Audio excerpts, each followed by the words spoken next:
మీ ఇంట్లో మొదటి కోటీశ్వరుడు మీరే అవ్వాలనుకుంటున్నారా? ఈ ఫైనాన్షియల్ వెబినార్ లో ఇప్పుడే జాయిన్ అవ్వండి. హాయ్ హలో నమస్తే, welcome back to Suman TV. ప్రస్తుతం మనతో పాటు ఉన్నారు consumer welfare committee chairman Mandari Krishna Reddy గారు. నమస్తే సార్. నమస్తే అమ్మా. సార్, పాస్టర్ ప్రవీణ్ పగడాల మరి పోస్ట్ మార్టం రిపోర్ట్ చూసుకుంటే ఈ రోజు వరకు రాలేదు. ఒకవేళ వచ్చినా కూడా ఫ్యామిలీకి ఇస్తామని చెప్పేసి అంటున్నారు. ఫ్యామిలీని రాజమండ్రిని పిలిపించారు. అంటే మరి ప్రెస్ మీట్ పెట్టి ఏమి ఇవ్వరు అంటారా? ఎందుకు ఇంత డిలే అవుతుంది అంటే మరి ఇది యాక్సిడెంటా మర్డర్ అంటే ఈ డిలే అవ్వడానికి కారణాలు కూడా చూస్తూ ఉంటే మరి ఇది వేరే ఏమన్నా ఉందా అనే డౌట్స్ కూడా చాలానే వస్తున్నాయి. మరి ఒకసారి దీని గురించి ఏం చెప్తారు? యాక్చువల్గా పోస్ట్ మార్టం రిపోర్ట్ ఎప్పుడూ వచ్చిందమ్మా, కానీ ఎందుకు దాన్ని డిస్క్లోజ్ చేయడం లేదంటే ఇది మతాల మధ్య వైరం లాగా ప్రయత్నం ఉంది. కొంతమంది దీన్ని ఆ రకంగా రాజకీయ నాయకులు, మత పెద్దలు దీన్ని మతాల మధ్య సంఘర్షణగా చిత్రించే ప్రయత్నం చేస్తూ ఉన్నారు. అంటే పాస్టర్ ప్రవీణ్ బతుకున్న రోజుల లోపల ఇతర మతాల గురించి సంఘర్షపూరితమైనట్టు కొన్ని వ్యాఖ్యలు చేయడం, కొన్ని వ్యతిరేకమైనటువంటి వ్యాఖ్యలు చేయడం, మతాలని గాయపరచడం, మత పెద్దల్ని గాయపరచడానికి కొన్ని ప్రయత్నించడం, వాళ్ళ మనోభావాలు దెబ్బతీయడానికి ప్రయత్నం చేయడం జరిగింది. దానివల్ల ఇతని మరణం వెనుక ఎవరైనా శత్రువులు ఉన్నారా, వేరే మతస్థులు మర్డర్ చేసి ఉంటారా అనేది కొన్ని అనుమానాలు ముందుగా వ్యక్తం జరగడం జరిగింది. వ్యక్తం చేసిన వాళ్ళు కూడా ఎవరు అంటే వాళ్ళ కుటుంబ సభ్యులు ఎవరు వ్యక్తం చేయలేదన్నమాట.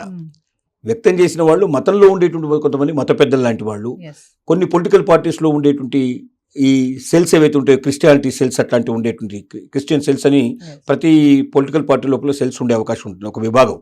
ఆ విభాగానికి సంబంధించిన పెద్దలు, తర్వాత పొలిటికల్ పార్టీకి సంబంధించిన కొంతమంది పొలిటీషియన్స్ ఇలాంటి వ్యాఖ్యలు చేశారు. మత పెద్దలు, పొలిటీషియన్స్ చేసిన పని ఇది. అంటే వాళ్ళకి ఏం కావాలి అంటే మత ఘర్షణ చెలరేగాలి, జనం మధ్యలో కుమ్ములాటలు జరగాలి, అస్థిర పరిస్థితి ఏర్పడాలి. అప్పుడు ఏంటంటే ప్రస్తుతం ఉన్నటువంటి పొలిటికల్ పార్టీస్ గద్దె దిగే పరిస్థితి ఏర్పడుతుంది. తర్వాత వాళ్ళు గద్దెనెక్కే అవకాశాలు ఉంటున్నాయనేటువంటి ఒక ఆపర్చునిటీస్ కోసం ప్రజల మధ్యలో ఇలాంటి చిచ్చు పెట్టడానికి ప్రయత్నం చేస్తారు. అసలు రాజకీయ పార్టీలు ఏంటంటే ప్రజల క్షేమం కోరాలి, ప్రజలు ఆనందంగా ఉండాలి, ప్రజలు సౌఖ్యంగా ఉండాలి, సుభిక్షంగా ఉండాలి, ఆర్థికంగా బలపడాలి, జీవన విధానం మారిపోయి మంచి విధానానికి, మంచి ఉన్నతమైన విధానానికి వెళ్ళడానికి, ఉన్నతమైన పరిస్థితికి వెళ్ళడానికి దోహదపడేటట్టుగా ఉండాలి. కానీ దురదృష్టవశాత్తు మన దేశంలో ఏ పొలిటికల్ పార్టీ గద్దె మీద ఉంటే దాన్ని దింపడానికి ఆపోజిషన్ పార్టీస్ ప్రయత్నం చేస్తాయి.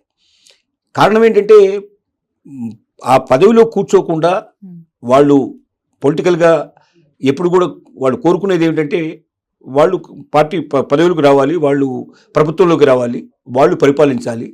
ఎవరి దగ్గర పవర్ ఉంటే వాళ్ళే వాళ్ళ ప్రపంచం లోపల విజేతలుగా నిలిచే అవకాశం ఉంటుంది. ఆపర్చునిటీస్ అన్ని వాళ్ళకే వస్తాయి. ఆపోజిషన్లో ఉండే వాళ్ళని ఎప్పుడు కూడా అనగమనిగా ఉండాల్సిన పరిస్థితి ఏర్పడుతుంది. పోలీసులు వాళ్ళ మాట వినరు, అధికారులు వాళ్ళ మాట వినరు. కాబట్టి అధికారం లేని పరిస్థితి మనకెందుకు? అధికారంలో ఎంత తొందరగా వస్తామో దానికి ఎన్ని అడ్డదారులు ఉంటే అన్ని అడ్డదారులు దొక్కడానికి ప్రయత్నం చేస్తారు. ఈ పార్టీ ఆ పార్టీని కాదు, దేశంలో ఉన్న పార్టీలన్నీ ఆ ప్రయత్నంలోనే ఉంటాయి సహజంగా. ఇందులో ఏ పార్టీకి మనం మినహాయింపు ఇవ్వాల్సిన అవసరం లేదు. అంటే పొలిటికల్ పార్టీ అంటే వీలైనంత తొందరగా వాళ్ళు ప్రభుత్వంలోకి రావాలి, రాజ్యాధికారం చేతబట్టాలి, అధికారం చలాయించాలి. దీన్నే ప్రధానంగా తీసుకుంటున్నారు.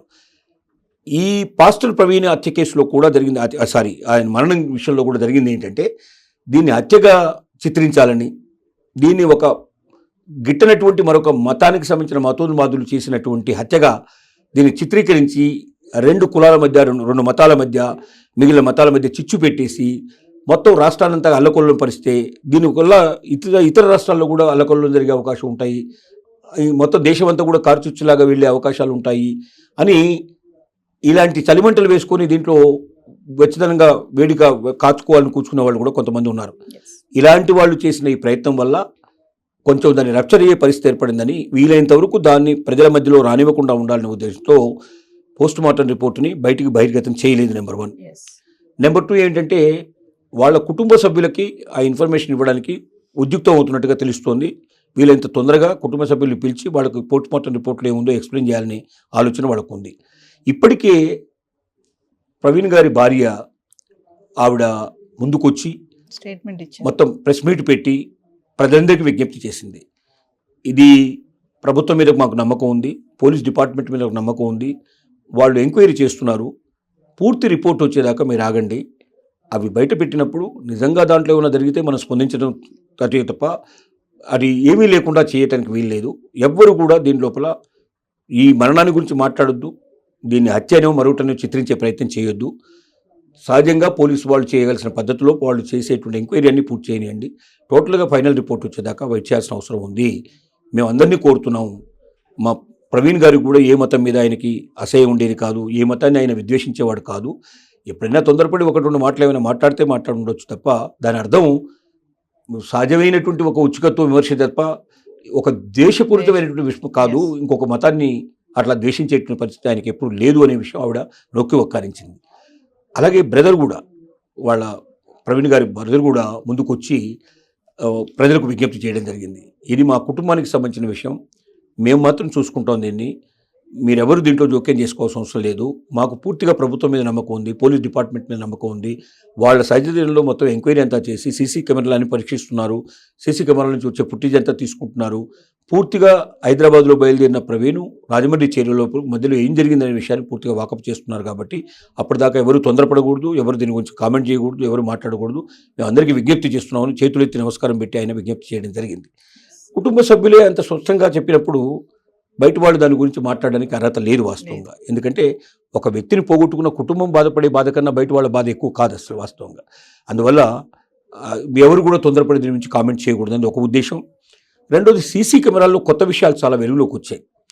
ఒకటి, జగ్గయ్యపేట దగ్గర తెలంగాణకి ఆంధ్రకు బార్డర్ ఉండే ప్లేస్లో అతను యాక్సిడెంట్ అయ్యి కింద పడ్డట్టుగా ఒక సీసీ కెమెరాల దృశ్యం కనబడింది. కింద పడ్డ అతన్ని వెనక వస్తున్నటువంటి వెహికల్స్ వాళ్ళు ఆపేసి ఆయన్ని మళ్ళీ లేపి కూర్చోబెట్టి ఆయన్ని కాస్త మంచినీళ్ళు అవి తాగించేసి తిరిగి తను స్వస్థత చేయగేటట్టుగా ప్రయత్నం చేశారు. వడదెబ్బకి బాగా పడిపోయే పరిస్థితి ఏర్పడినట్టుగా వాళ్ళు గ్రహించారు అక్కడ. వడదెబ్బకు, ఎందుకంటే బ్రహ్మాండమైన ఎండలు ఉన్నాయి ఇవాళ.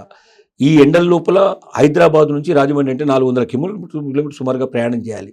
అసలు మామూలుగానే ఎంత గొప్పగా మోటార్ సైకిల్ రైడ్ చేసేవాడు కూడా ఎవడు ఈ పని చేయడు, ఈ సాహసం చేయడానికి ఈ వేసవిలో ప్రయత్నం చేయడు. మామూలుగా చల్లదనం ఉన్నప్పుడు కొంతమంది ఏదైనా అట్లాగా కొంత యూత్ ఎవరైనా ముందుకు చేసే ప్రయత్నం చేయొచ్చు. కానీ ఒక పెద్ద మనిషి అయిన వ్యక్తి, సమాజానికి ధర్మబోధన చేసే వ్యక్తి, ఒక మత ప్రవక్త ఆ రకంగా తను సాహసం చేయడంలో చాలా విచిత్రమైన విషయం ఇది నిజం చెప్పాలంటే. ఎందుకంత సాహసం చేశాడో తెలియదు. ఎందుకంటే ఒక బస్ ఎక్కినా, ట్రైన్ ఎక్కినా, లేదా ఫ్లైట్ ఎక్కినా అతనికి ఆ సమర్థత ఉంది, ఆ శక్తి ఉంది, అతనికి అవకాశాలు కూడా ఉన్నాయి. కానీ మోటార్ సైకిల్ మీద ఎక్కువ బైక్ మీద రైడ్ చేసేటువంటి తత్వం ఉన్న వ్యక్తి కాబట్టి మరి ఒకవేళ హెల్మెట్ పెట్టుకున్నా అది కూడా వేడెక్కిపోయే పరిస్థితి ఏర్పడుతుంది ఏం చెప్పాలంటే ఎండలు. సో అక్కడ ఒక దగ్గర ఇతను కింద పడ్డట్టుగా మనకు దృశ్యాలు సీసీటీవీలో కనబడుతున్నాయి. అలాగే రాజమండ్రి దగ్గర కూడా ఒక యాక్సిడెంట్ అయినట్టుగా ఒకసారి, ఎందుకంటే అతను లైట్ లేకుండా ప్రయాణం చేశాడనే విషయం మనకు అర్థమవుతుంది. అర్ధరాత్రి, దాదాపు రాత్రి చీకట్లు పడిన తర్వాత, అర్ధరాత్రి కాకపోయినప్పుడు చీకటి పడిన తర్వాత అతను ఆ నేషనల్ హైవే మీద వేల కొద్ది వాహనాలు విపరీతమైన స్పీడ్లో ప్రయాణం చేసేటువంటి ఆ రోడ్ల మీద ఏమాత్రం కూడా లైట్ లేకుండా ఒక బైక్ మీద ప్రయాణం చేయడం అనేది పెద్ద సాహసంతో కూడుకున్న పని. ఏ చిన్న గులకరాయి తగిలినా కింద పడే పరిస్థితి ఏర్పడుతుంది. అతను ఎలా పడ్డాడో తెలియదు. రాజమండ్రి కన్నా ముందు కూడా అతనికి ఒక దగ్గర యాక్సిడెంట్ అయినట్టుగా మనకు తెలుస్తోంది. వీటన్నిటి ఫలితంగా అతను రాజమండ్రి దాకా చేరడమే చాలా ఆశ్చర్యకరమైన విషయం. అతను కింద పడ్డాడు కాబట్టి 100కి ఎక్కువ భాగం ఆలోచిస్తుంది. అంటే ఫైనల్ రిపోర్ట్ రాలేదు కాబట్టి మనమేమి జడ్జిమెంట్ ఇచ్చేటువంటి పరిస్థితిలో మనం ఉండవు. మనకు అందుతున్నటువంటి సమాచారాన్ని బట్టి, సీసీ కెమెరాల్లో అందినటువంటి దృశ్యాలని బట్టి, దీనికి సంబంధించినటువంటి ఎక్స్పర్ట్స్ చెప్తున్న కొన్ని వెలుగుచ్చినట్టు అభిప్రాయాన్ని బట్టి మనకు అర్థమవుతుంది అది హత్య కాకపోవచ్చు. అది సహజంగా జరిగినటువంటి చిన్న చిన్న యాక్సిడెంట్లు ఈ టైంలోనే తనతో వడదెబ్బ ఇవన్నీ కూడా నుంచి చివరికి రాజమండ్రికి చేరుకున్న సమయానికి అతను ఇంకా ముందుకు వెళ్ళలేని పరిస్థితుల్లో ఫైనల్గా కింద పడిపోవడం, తూలి కింద పడిపోవడం లాంటివి జరిగి ఉంటాయి. తత్ఫలితంగా అంతకుముందు జరిగిన దెబ్బలు ఎక్కడ కనబడుతున్నాయి కాబట్టి ఆ దెబ్బల వల్లే ఆ దెబ్బలు తర్వాత ముందే జరిగినవి. పడిపోయే టైంకి పెద్దగా ఏమీ లేదు, ఎందుకంటే పక్కనే పడిపోయాడు కాబట్టి, రోడ్డు పక్కనే పడిపోయాడు కాబట్టి ఉండకపోవచ్చు అనేది ప్రస్తుతానికి అనిపిస్తున్న విషయం. వాస్తవమైనటువంటి రిపోర్ట్ బయటకు వచ్చిన తర్వాత సీసీ కెమెరాలతో మొత్తం టోటల్గా ఫుటేజ్ అంతా బయటికి తీసి ప్రత్యక్షంగా ఏం జరిగిందని పోలీస్ డిపార్ట్మెంట్ మొత్తం ఎక్స్ప్లెయిన్ చేసేదాకా మనం ఏ నిర్ధారణకి మనం రాలేము పూర్తిగా. కానీ మనకు కనబడుతున్నటువంటి దాన్ని బట్టి, మనం వినబడుతున్న దాన్ని బట్టి మనం నిర్ధారణకి ఒక మర్డర్ మాత్రం కాదేమో అన్న ఆలోచన ఎక్కువ మందికి కలుగుతుంది. దీని విషయంలోనే హర్షకుమార్ లాంటి కొంతమంది ఇక్కడ నాయకులు కూడా, స్థానిక నాయకులు కూడా, అంటే ఆయన మతానికి సంబంధించిన వ్యక్తులు, క్రైస్తవ మతానికి సంబంధించిన వ్యక్తులు కొంతమంది వెలుబుచ్చే అభిప్రాయం ఏంటంటే దీన్ని కుటుంబ సభ్యులకి మాత్రం ఇవ్వడం కాకుండా ప్రెస్ కాన్ఫరెన్స్లో అందరి ముందర వెలుగుచ్చినట్టయితే అందరికీ ఇన్ఫర్మేషన్ ఉంటుంది కదా అని చెప్తున్నారు వాళ్ళు. ఎస్ పోలీస్ డిపార్ట్మెంట్ ఎందుకు తొందరపడటం లేదంటే ఏమాత్రం ఇది వేరే రకంగా ఫైర్ అయితే ఫలితంగా ఎన్నో వందల వేల మందికి ఇబ్బంది కలిగి పెట్టడం, కొన్ని ప్రాణాలు పోయే పరిస్థితులు, ఇది మత యుద్ధంలాగా మారకూడదు అనేటువంటి పరిస్థితి ఉంటే చాలా జాగ్రత్తలు తీసుకుంటున్నారని మాత్రం మనకి ఇన్ఫర్మేషన్ అందుతోంది. Yes thank you sir.